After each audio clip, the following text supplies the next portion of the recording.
So I went undercover. I put on a keffiyeh and a BDS badge and spent several years infiltrating the anti-Zionist movement. It reaches a point where you realise, I need to fight this fight. The danger of the BBC is how it's viewed as a gold standard. There's a lot of documentaries out there that are probably just as bad, if not worse, that are still winning awards. There are people inside the BBC who are deliberately clouding things over. Amnesty works in a similar way. Amnesty are being radicalised from within. They're taking on more and more extreme people. It acts like a cancer. Once it enters the system, it spreads. Of course, that's what a lot of people say about Jews in the media. Nobody talks about Palestinian lobby. It's only the Jewish lobby. The days when I'm pessimistic, I think this country is done. I'm having the British identity kicked out of me because if you don't want me here, I'm going to go. Or we can see the rise of rebellion. The United Kingdom standing up and saying, enough. Those people waving the Palestinian flag, we know what they want. The people waving the British flag, we know what they want. These two elements cannot coexist. If you wake up and face the truth of this failure, you realise how deep the water is. It will be eaten alive by the Islamists. I'm Jonathan Sacerdoti. David Collier, welcome. Hi, Jonathan. It's good to be here. I particularly know you as somebody who's called out the BBC over and over and over again for failings in their editorial policy. But tell me, how did you come to be David Collier, the man who is so expert in all of this? Look, I mean, I was based in Israel. I mean, the origin story. I was based in Israel. I was working in tourism. I was dealing with Palestinians. I published a newspaper in Ramallah. It was during the Oslo years. And I built up a base, effectively, of tourism. I was online. I was dealing with cheap flights and travel. And I could see the death, effectively, of travel agency because the internet had just started to spring up and I was quite young. So I started getting on all the forums and chat rooms and started, selling Israel as a tourist site. When the second intifada broke out, overnight, the entire atmosphere changed. And I was being attacked from all sides by what we now know. I mean, we recognize them today. I saw the birth of the internet troll. Thousands of accounts overnight. So I started fighting back. It's that simple. I was online, supporting Israel, selling it on tourism, and I came under attack and I started defending myself and Israel, of course. I know you as an investigative journalist, effectively. You really dig very deep into things and try and uncover what's going on underneath stories. And that's something that requires an enormous amount of skill and also sometimes a fair amount of perseverance and time. So how did you come to acquire those skills and how did you explore those worlds where you got to find out what's going on? It's quite funny, actually. What makes me good, and I accept what makes me good at what I do, is a certain level of insanity. I mean, it's that simple. To that perseverance that you talk about, that thing that keeps you up at 4 o'clock, 5 o'clock in the morning, turning over every little stone just to try to find that one is what this is about. Look, when I came back to the UK, I was shocked, actually, by what I saw here. I'd been away from 87 to 2006. So whereas most British people were slow cooking in what was the changes that were taking place on the street, for me, I was suddenly come back and said, where am I? I went back, when I left, I'm a Redbridge boy, East London. So when I left, Redbridge was a very vibrant Jewish area. And when I came back, it was on its way to being what it is now, which is a cesspit which Lian Mohammed will probably win in the next election. So I was shocked by what I saw, and I thought I need to understand better what's going on. So I went undercover. I put on a keffiyeh and a BDS badge, Free Palestine, went back to university as a mature student, and spent several years infiltrating the anti-Zionist movement. And from there, I built up a network of online accounts that were embedded in anti-Israel activism, which led me, of course, into the investigative journalist bit. And initially, what was the reason you were doing it? Just to understand it yourself? Yeah, David, as I am now, I grew out of, I'm a product of everything that shaped me, the environment and what was taking place at the time. I never believed for a moment or saw myself as doing what I'm doing now. I went off back to study supply chain and ethics in business and, corporate social responsibility. These were the fields I saw myself working in after I returned. yeah, this came at me, and I thought there's something that needs to be investigated. And the more I saw, the more troubled I became. And it reaches a point where you realize I need to fight this fight. So lay it out for me a bit. What did you find in there? It's a toxic combination. We're effectively in a perfect storm. And what's driving it, or I believe for the most part, is social media. I think we're a long way from understanding how much damage social media is doing to our society. I think the vast majority of people are wrapped up in echo chambers. They're self-radicalizing. And I say the vast majority, I mean even people on my side. The benefit that people on my side have is that their environment is less toxic. There's less hate involved, but there's still a radicalization process taking place. We're still becoming more and more extreme in our opinions. Our Overton windows are narrowing. This is going on across the board. Once you start looking at people that are effectively drowning in very toxic ideologies, it becomes dangerous. And this is what we're seeing the result of today, I think, in many aspects, where these people have become so immersed in these rabbit holes, these toxic sewers, that they can no longer differentiate between a radical Islamic terror group on the one hand in Hamas and a vibrant democracy that is fighting for survival, Israel. And lots of people cannot tell the difference, or if they try, they'll actually come down in favor of Hamas. Is that a deliberate thing, do you think, that's happened online? Or do you think it's a sort of self-reinforcing feedback loop of algorithms? I'd go more for the algorithms than the deliberate, mainly because we live in a Western bubble, right? There's the Jews, we're a tiny population. You know, there's 15 million of us across the globe. The Europeans, what, 300, 350 million, 400 million. We want to add the Americans to that. We get another 350 million. We live in a world where there are 7 billion people. So no matter what side of Western civilization you want to stand up and support, you're in the minority. And we're dealing with an online world that is driven by clicks, retweets, likes, shares, algorithms, and effectively majority support. It's a classic majoritarianism environment where the loudest voice is going to be heard the most. So that nature of things means that somebody is far more likely to come across something that is toxic, being pushed by an anti-Western voice, than they are somebody that's being pushed by a Western voice. And so that part of it, I think, makes it accidental. And I think that maybe, would you agree that it kind of feeds itself by working on our own human nature? So the algorithm wants you to keep going back for more, and so it gives you the sort of distilled and most extreme version of what you already think, and that just spirals into this. For sure, this is where the real danger lies, in that once we've got, this is why I refer to it as a perfect storm, because it's almost everything is working against us. Once we take into account the fact that Jews are by far in the minority, then you start talking about, well, okay, if I wanted to go out and push out a post today, and I pushed out a post that was very moderate, tried to be balanced, tried to give both sides, I'd probably get very little, movement on that post at all. If I give it a nice clickbait title and start driving home and smashing points in the article, it's more likely to be shared. As it gets more likely to be shared, the social media algorithms will start pushing that particular article over something that's far more pleasant, moderate, and so on. So that aspect as well is what it's all working against it. And that's why this video is going to be called David Collier reveals the truth behind, destroys. Yeah, I see exactly what you mean.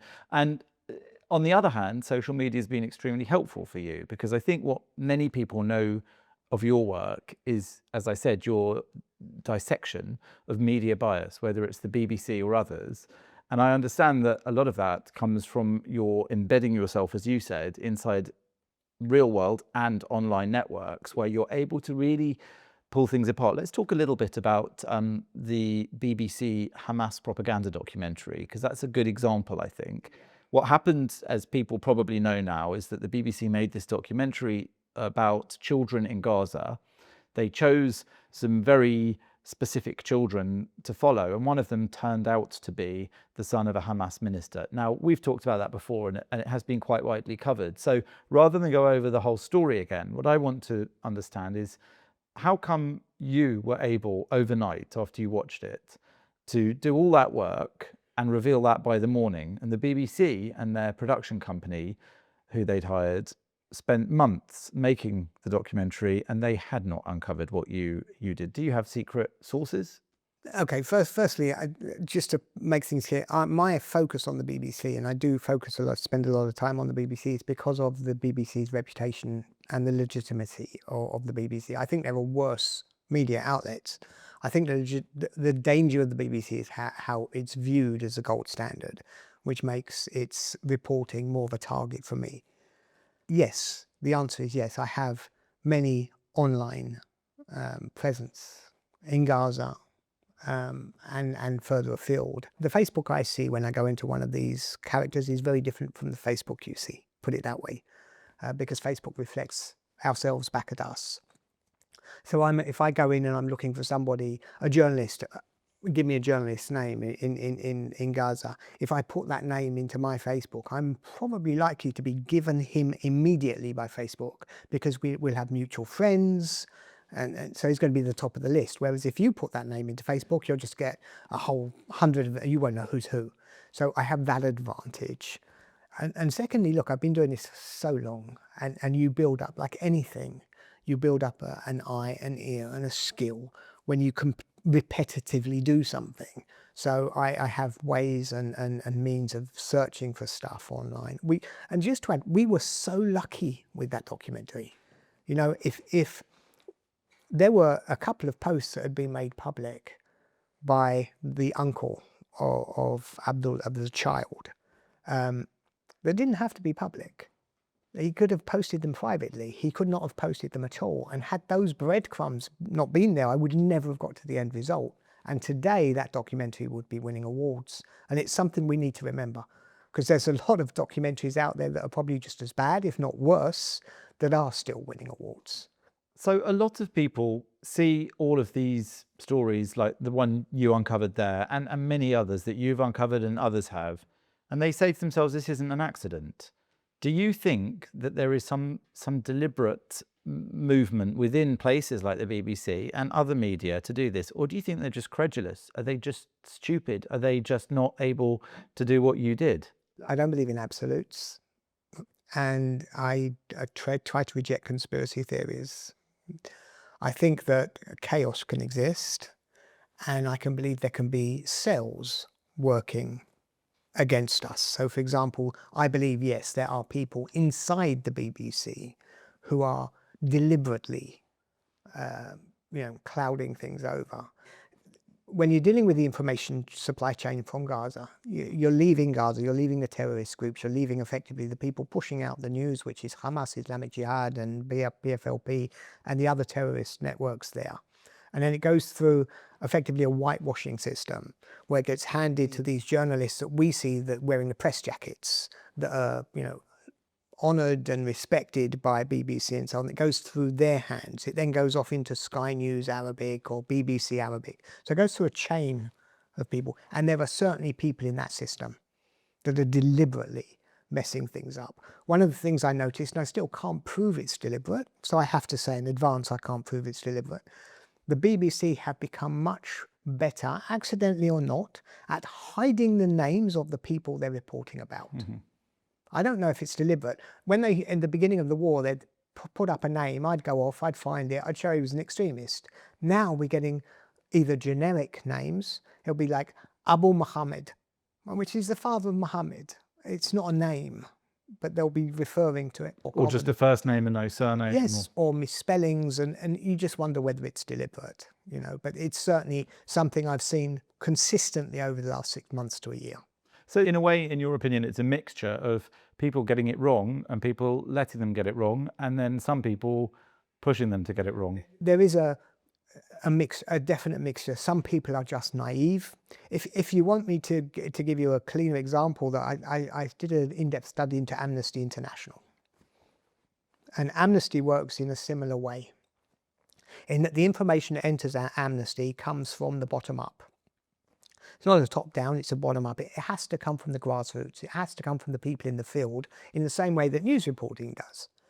So that becomes a completely toxic environment where all of the people in Amnesty at that level are activists who hate Israel. So all of the reporting is anti-Israel, and it gets fed up the stream, and the further up the stream it goes, the more naive the people get. And the people at the top are unaware of how toxic, for the most part, that particular part is, especially when they look around. It's a big organisation, just like the BBC, where you'll find that reporting in other areas, reporting on other nations, is absolutely perfect, or as good as it can be. So the organisation looks and says, well, we don't have reporting problems because we don't have reporting problems over there and we don't have reporting problems over there, which means if there are complaints about this particular spot. That's really interesting that you think it is more specific to stories about Israel than it is to others. Is that because once that chink in the armour is revealed, once bad actors can see that it's usable, you're saying that in this particular context, there are more bad actors who will take advantage of it? Yeah, it also becomes self-replicating. I mean, when Amnesty, and I'm using Amnesty because I believe they're comparable, and it's something I have an in-depth study of, when Amnesty hires now, the people that are doing the hiring are activists in the field. So Amnesty are being radicalised from within. They're taking on more and more extreme people. To give you a specific example, there was a boycott of Airbnb that took place. I think it was by an NGO, an American NGO, Extremism, called Copink. And I was following it at the time. The activist who introduced it, Copink, was later hired by Amnesty International. And a few months later, Amnesty International run an Airbnb boycott campaign. So it's being driven from within. And yes, it acts like a cancer. Once it enters the system, it spreads.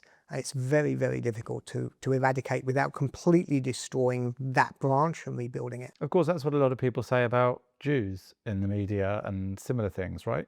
But look, firstly, yes, I also think that they charge us with things that they are absolutely guilty of themselves for the most part.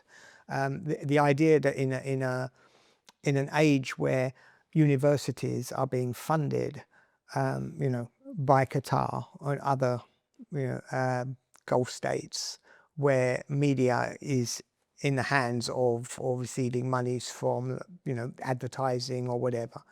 The idea that somehow Jews are the ones that are, controlling the media is quite laughable. Because I can tell you this: if we did, it wouldn't look the way that it does. I think that's a very good example as well, because there's been for many years quite a strong movement of people who will say that Jews control all sorts of things, from Hollywood to the media to universities to academia to whatever, to politics, and that lobbying by groups like AIPAC in the US have this undue influence. But then, as you say, I think many people have become aware of the Qatari money as one example, and how much they contribute to US campuses, even UK campuses. It's way more than anything that any pro-Israel lobby could do, right?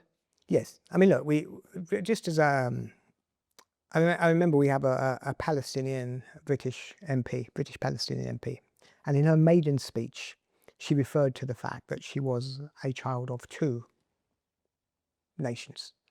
If a Jewish MP had said that, there'd be a big problem. This idea of dual loyalty, basically. Yes. Which is always something that's been thrown at us. Yeah. Absolutely. So when we're dealing with this kind of thing, when we're talking about the lobby, and let's talk about the lobby, the Palestine Solidarity Campaign, they endlessly run campaigns against MPs where they stand outside Parliament, lobbying members of Parliament. The Palestinian, now we have to call him an ambassador because apparently they're an embassy here. Massive campaigns lobbying with these people, with these groups, yet nobody talks about Palestinian lobby. It's only the Jewish lobby. Funny you mention him, because years ago I was on an Al Jazeera program where we were both debating, I think Avigdor Lieberman actually at the time. And at the end of the program, there were three guests: me, an expert in Israel, and him, and he was in Ramallah. And at the end of the show, down my earpiece, I could hear him shouting at them because he said that Al Jazeera had shown a pro-Zionist bias during this show, and they let the Zionists speak more than he had. And the idea to me that, as you say, about accusing 100%. people of doing what you do, the idea that Al Jazeera had shown a pro-Zionist bias. Sadly, this is part of the way that things have it's almost like an evolution over the last 2 or 3 decades where they got gradually worse, because we come from a culture where openness, debate, we want to hear the other side. Sadly, the Palestinian ambassador comes from a society where that is not the case, where giving voice, almost any voice, to opposition is almost seen as sacrilege. Or if we're talking about Muslims and Islam, we're talking about blasphemy, whichever way you want to do it. So there's almost always pressure to completely silence the Jewish or Zionist voice, not as a 50-50 balance, but completely. The fact you were on there, he probably finds as being somewhat objectionable. And actually, that's a very interesting distinction that you've drawn there. And I think it's worth a bit more exploration, because a lot of times people will point the finger at people like you and say, well, you're accusing them of being less sophisticated or liars or manipulators or what have you. But in actual fact, I think what you are touching on more in a lot of your work, it's not necessarily that they believe they're being evil or bad actors. It's that culturally, there are a whole different set of agendas and priorities in, for example, how a Palestinian journalist in Gaza would operate compared to a British journalist in Gaza or a British journalist in Britain. They have different principles that they're working to. And so it doesn't need to necessarily be done with a sense of evil or wrongdoing. It's just that it's not the same. You're not comparing apples with apples, it's apples and oranges. Very much. I think one of the biggest problems the West has generally, and it's one of the reasons that the UK is in so much trouble now, as I see it, is this misunderstanding. This idea that A, all religions, and B, all cultures can be equal or have to be equal. And the Western world views Arabic culture or Islamic culture, and they're not the same, through Western Christian eyes. So they say, well, we understand cultures in national because we have a culture, so Western culture, we understand these things are equal. And when it comes to religion, they say, well, we understand Islam because we understand Christianity. So these things are the same. And they're two fatal mistakes, because we're absolutely, this is about race or racism. This is purely an issue of looking at cultures that carry with them different standards. And that's what this is about. And I think when it comes to the Middle East as well, especially, different loyalties and different agendas. So where certain societies are more tribal than others, certain societies are more interested in looking after people closer to them than people further away from them. And the culture that we have here is one that tries to, it's a more Christian culture that opens its heart to everyone and looks after those far away who are less fortunate. Yes, part of the issue is these cultural imbalances. One thing I can say as well, we have, firstly in the Middle East, it is clan-based, right? Sectarian clan-based culture, something that we may have understood in the UK 1500 years ago, but it's not something we would understand today. And because we approach it without that understanding, we make so many mistakes. What the West did in chopping up, for example, the Middle East 100 and so years ago, yes, it was a mistake. There were mistakes made. The idea that you could just like put borders between these things. Another thing that's taking place that is fascinating me is the creation of the new Israeli. Because we are talking about cultures, and we have our Western culture and we understand Arabic culture. But Israel has now been in existence 70 years. It is developing as a nation of the Middle East, in the Middle East, with its own people. And it's creating friction between West European Jewry, who are still, part of Western society with their Western culture, looking at an Israel that I believe is fundamentally creating a new dynamic.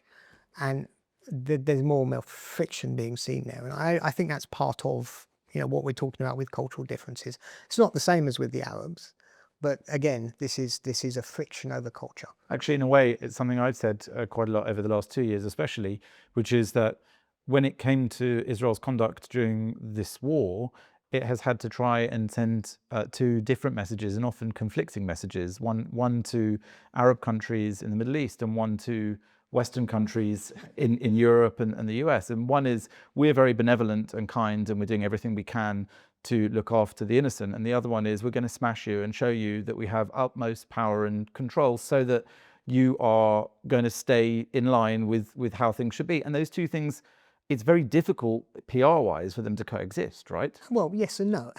You say that, both of those can be true. Yes. Both can be I true. didn't mean to suggest they're not. That's No, right. no, yeah, but I think that in selling it, it's very difficult, because often I figured that Israel will try and tailor a message towards a Middle Eastern environment, a Middle Eastern neighborhood, which has to exude power and control. And then in the West, there will be a sense that, well, you just can't behave like that. It's just not cricket. Well, firstly, the Israelis, I mean, I've seen them try and play cricket. They're not very, not very good at it. And it's normally the old South African, immigrants in Ranana or somewhere like this that are trying to do it. I played bowls there once with a few South Africans. So it's the neighborhood.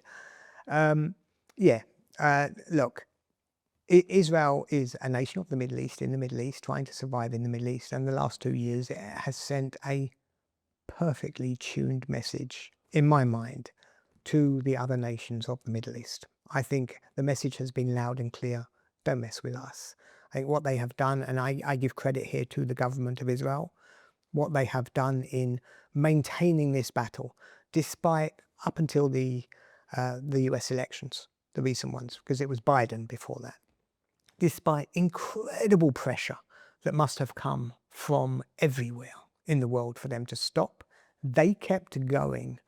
And I've seen people, talk about, well, if there was to be a deal now, then it's the same as could have been struck a year and a half ago. This is nonsense. Hezbollah were there a year and a half ago. They're not there now.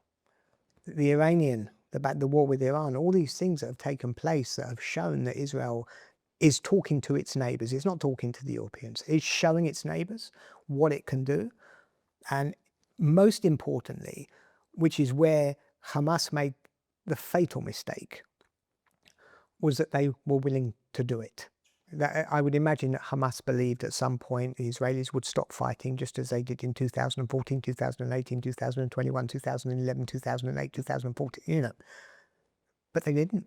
They just kept going. And I would imagine at some point along the line in the last 2 years, the radical Islamic terrorists realized they'd made a horrific mistake. Now, you mentioned that there's a sort of new Israeli ethos, a new Israeli persona. Yeah. Do you think the same's happened here in the UK? Is there a new British persona? And if so, what are the influences on that? Because many people have said to me, it's not Christian anymore. It's not standing up for the values and the principles that we used to, whether they're connected to Christianity and Judaism or otherwise. Is there a possibility that perhaps through immigration and other influences, there's a new Britain as well? I hope not. Honestly, I hope not. I see what's taking place, and I still have, there are days when I'm optimistic and days when I'm pessimistic. Right? The days when I'm pessimistic, I think this country is done. Honestly, I look around and I don't see a way back. And then there are days when you see, suddenly you see the flags up everywhere and you think, you know what, there's life in it yet.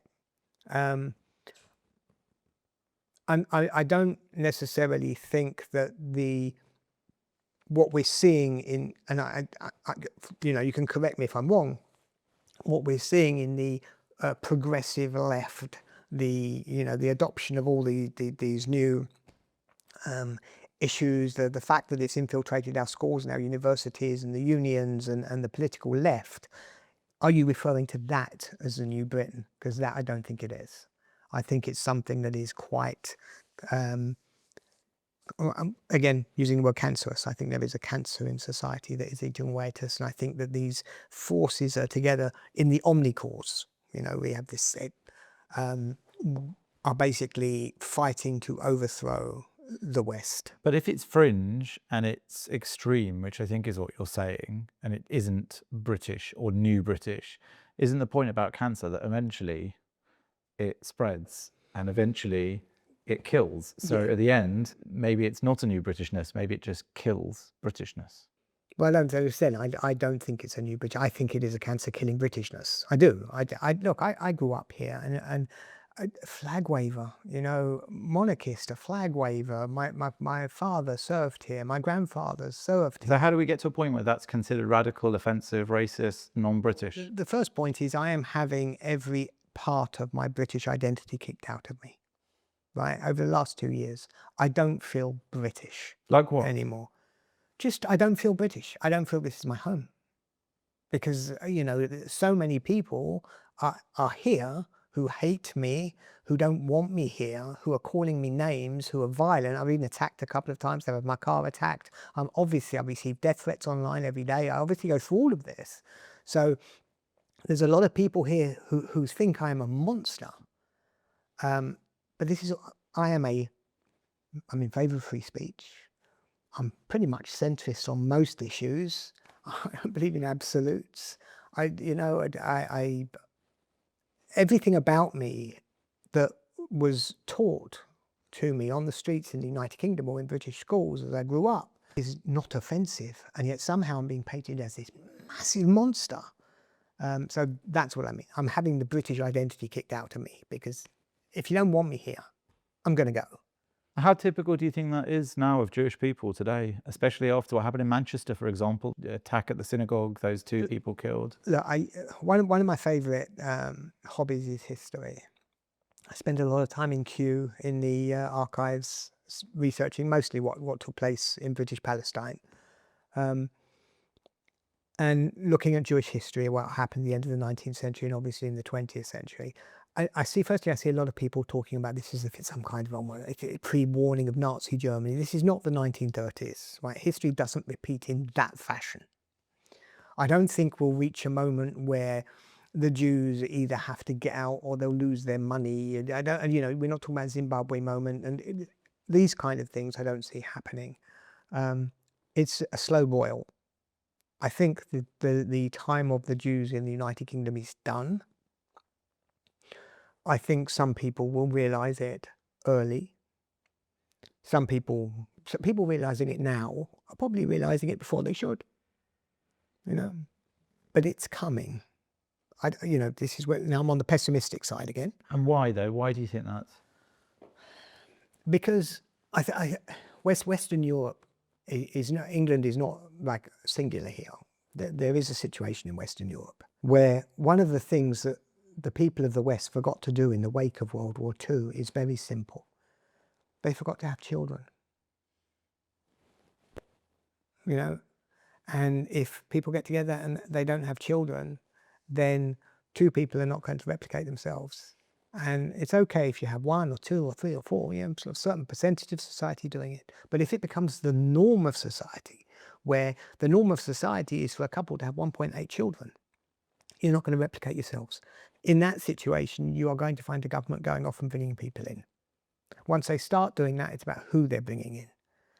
Sadly, one of the groups they have brought in large number, are hostile to a lot of our opinions here, to our culture here, and most importantly, they're not having 1.8 children. Now, this isn't an issue of racism. It's not an issue. It's basic maths. Just basic maths.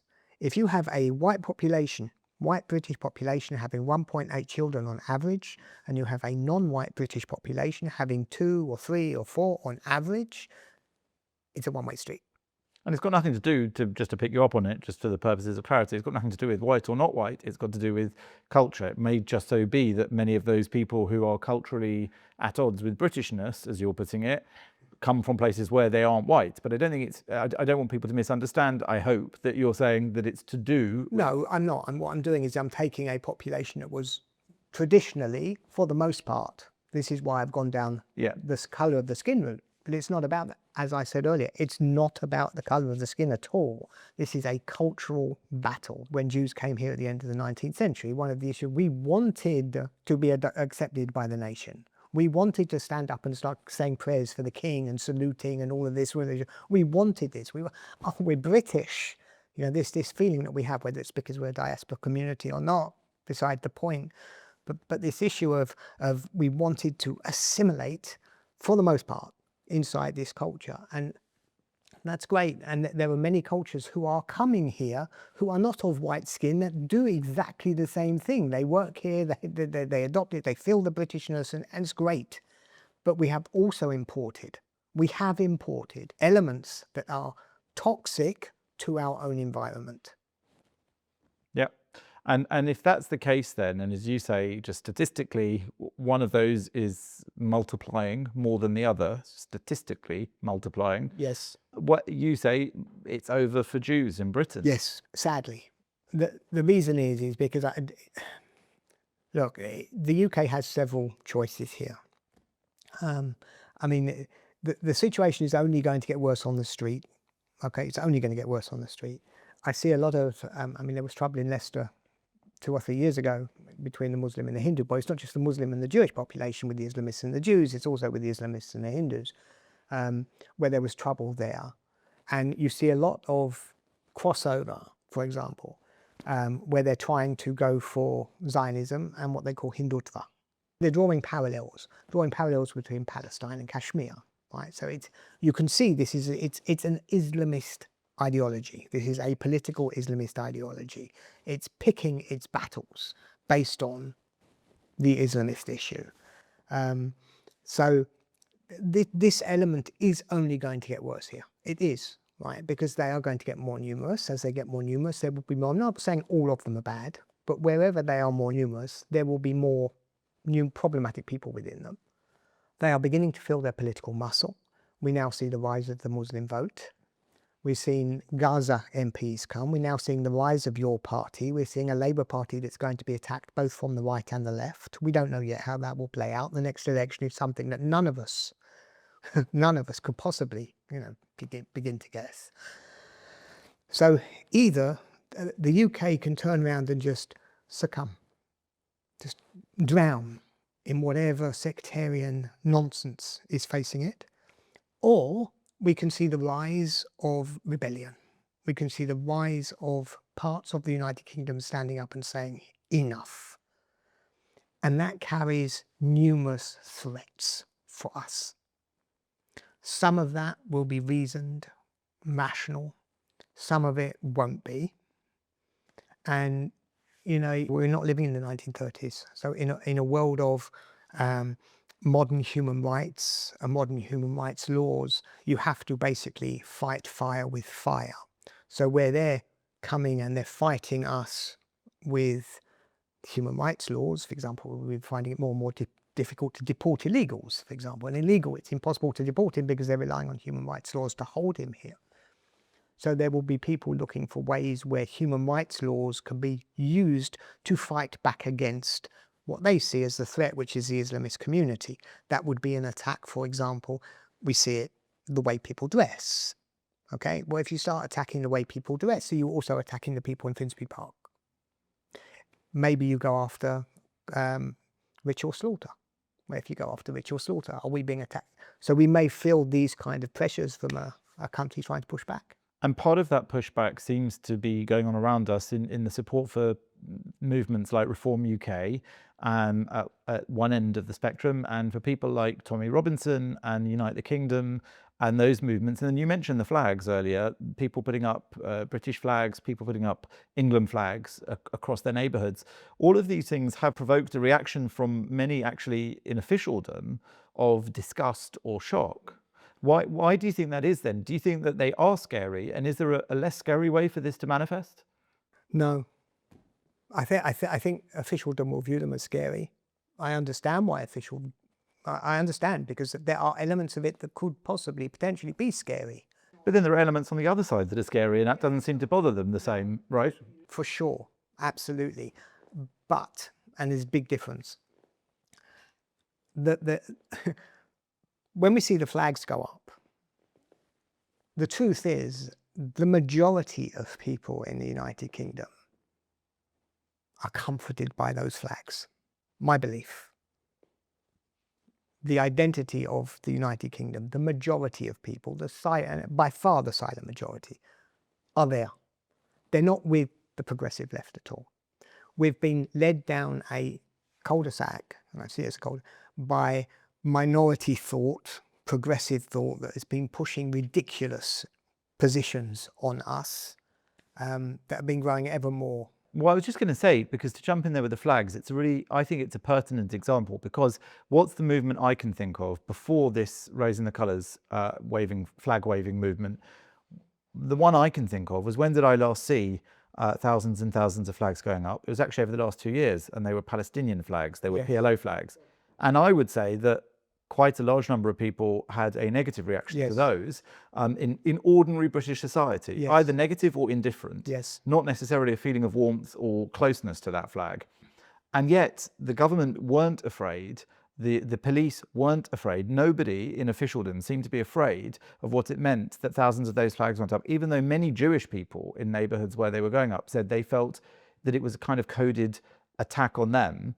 They were told not to be so stupid. And yet, on the other hand, now we're seeing our own nation's flags going up. They're saying, well, we can see within the group of people putting those up, there are a few bad people. They might be racists or fascists. They might be doing this because of that. And actually, with those two very easily comparable examples, on the one side, there is something genuinely scary, and they ignored it. And on the other side, there is something which you're saying is predominantly not scary, and they're ringing alarm bells. I wonder if that's why the reaction, the rebellion, is getting more extreme, because actually the people who want to rebel against this are saying you only react when it's scary. Yes, I mean, because the truth is these two elements cannot coexist. They can't. That those people waving the Palestinian flag, we know what they want, right? The people waving the British flag, we know for the most part what they want. These two are not going to coexist peacefully. So when you see the majority of people, and it is the majority of people, who would come out waving the British flag on the streets of the United Kingdom, that is a threat to the current order in a way that these, Palestinian flags are not seen. Now, just to push another example of this so it's better understood, we have, for example, Prevent. Now, Prevent is the government's, as part of its counter-terrorism system. Since 2005, there have been multiple terror attacks by Islamists on the streets of this country. Multiple. Relentless. We know about them, and we're just starting at 2005, and we were lucky the second time 2 weeks later when the copycats failed, and there have been numerous failures. We had a guy walk into a restaurant in Exeter, for example. Nobody knows about him. He walks into a restaurant in Exeter, tries to detonate a pipe bomb, and a really nasty pipe bomb, with nails and all this it didn't go off properly, so he only ended up hurting himself. These kind of things over and over and over again. Since 2005, there have been 3 deadly far-right terror attacks. 3. We had the one in Finsbury Park, we had the Joe Cox killing, and we had the Ukrainian who'd only been here a week.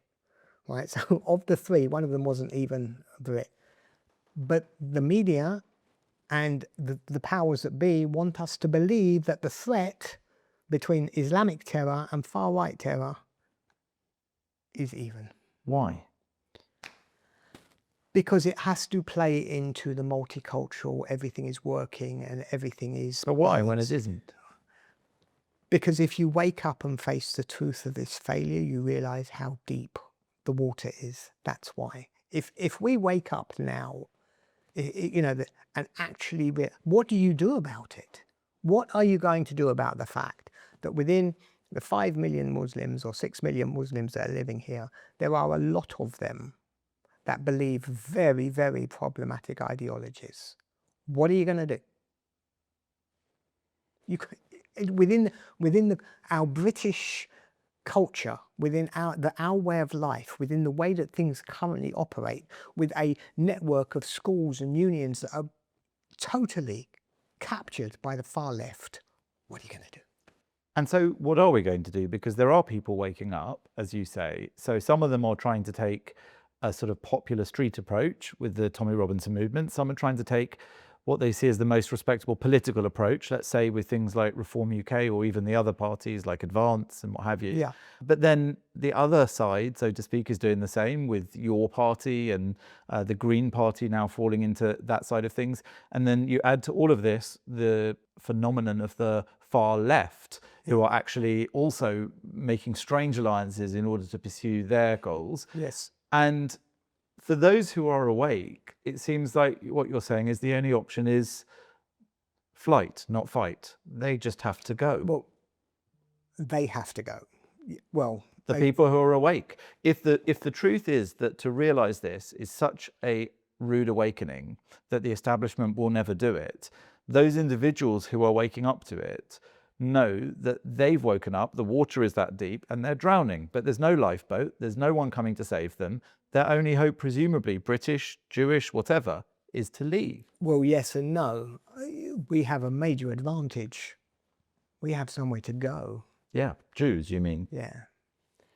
This is why we saw the march that we did a few weeks ago, because there were a lot of people out there that don't have somewhere to go. They are waking up. They are realizing the situation's dire. They're facing, I mean, even if, I understand what's taking place with reform, and we're still possibly 4 years away from an election, and anything can happen in 4 years.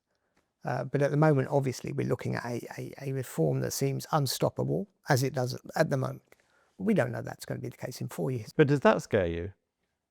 No, I'm not scared of truth. I'm not scared of anything. I'm not scared. I'm not a scared person. So it's not in my nature. I'm looking at things. I'm trying to unravel and put the pieces together. This is the way I work. So we're both using history and using the facts and using what I can see. It's like putting together a picture. The picture may not be pleasant, but I don't feel scared by it. But yeah, I don't see anything problematic about reform. I think the Conservatives did this to themselves for the most part. I think the Conservatives were voted in to do a particular job. I think they failed to do it. I think immigration has always been near the top. And they had over a decade of Tory rule, and it just got worse. Then what they did, I think, and it doesn't matter what people think, my personal opinion is what they did to Boris Johnson was the death of the Conservative Party. I think the people gave him an 80-seat majority. I'm not saying that he didn't make mistakes or things, but I think they didn't vote in Rishi. They didn't vote in Liz Truss. These are not the people that won the Red Wall. And so I think what we're seeing in the Tory party is part of the Tory party failure. And let me ask you something then that actually Tommy Robinson said to me, sitting in that chair over there. This one? Yeah, that very chair. He said, multiculturalism didn't fail. Islam did. I'm not sure I agree with that. I'll be honest. It's not about multiculturalism, because if you talk about it depends what you mean. We can have multiple cultures living in this country, getting on perfectly well, right? We do, for the most part, have multiple cultures in this country. Two, we have a combination of, again, everything with me is complicated, nothing ever simple. We have factors that are taking off, that are playing off against each other. The rise of the identity politics and all this playing in at the same time as creating toxic battles on the streets. But where I disagree is multiculturalism, the idea of this, that I don't buy into. I think we are essentially pack animals, right? Essentially, at our core. And I think we often forget that we, as human beings, we're also just animals. And we have certain things about us that are inbuilt into us for natural reasons. I do believe we're pack animals. I think we adhere to a pack. We like to be part of a pack. So I'm very much in favour of nation states. Right? For example, it makes me a nationalist. I believe that the way forward is to have nation states with particular identities. And the idea that multiculturalism, I don't really buy into it. I think there should be a dominant culture inside the nation state. And I think people inside this nation state should be taught to wave a flag. You can address the problems of extreme nationalism in the schools whilst also teaching your children to wave a flag. One of the failures of the West as well was to understand the proper lessons of World War II, because we started to see nationalism as a great evil, which it absolutely isn't.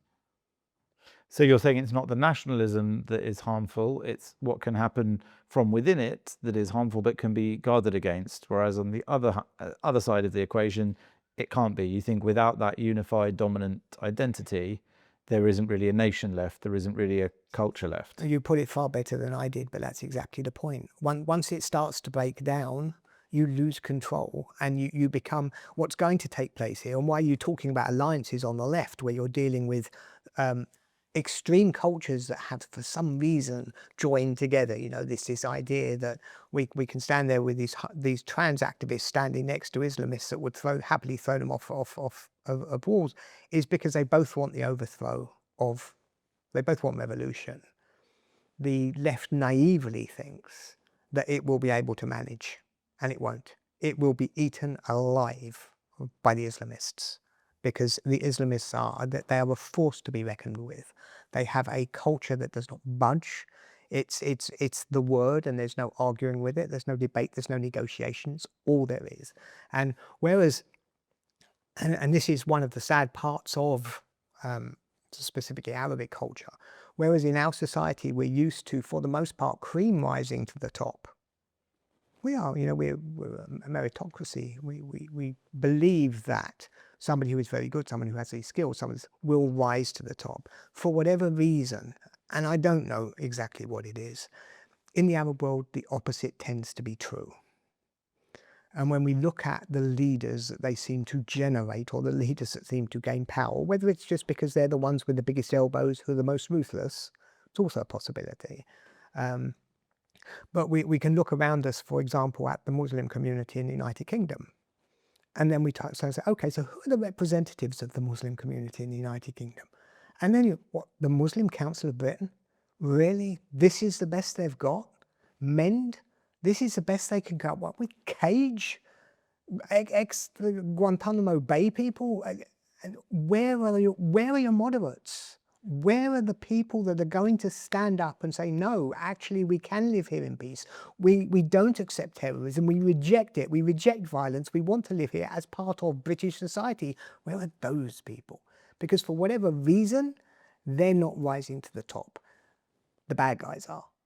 So if we're looking at this diagnosis, which is pretty terminal and not just bad, I wonder what you can say your biggest fear is of what could happen in the next, let's say, 5 years, but also what your biggest hope or warning is, how we can come out of it, what you hope, say, the top 3 things that David Collier would prescribe should happen in order for this to be remedied.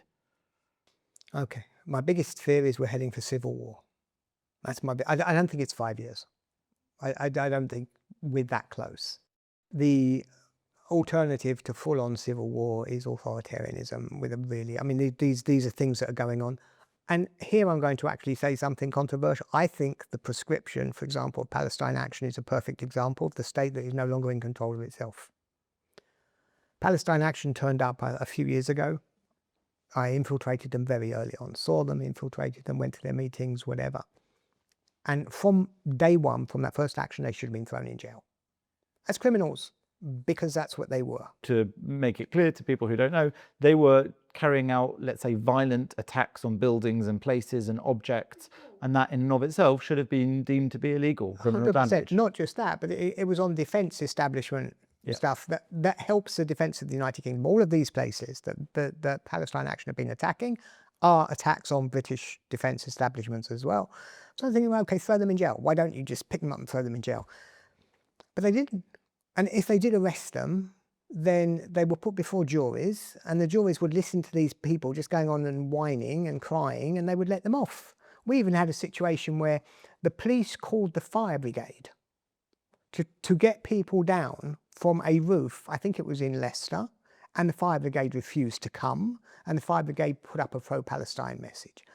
What is, I mean, seriously, think about that.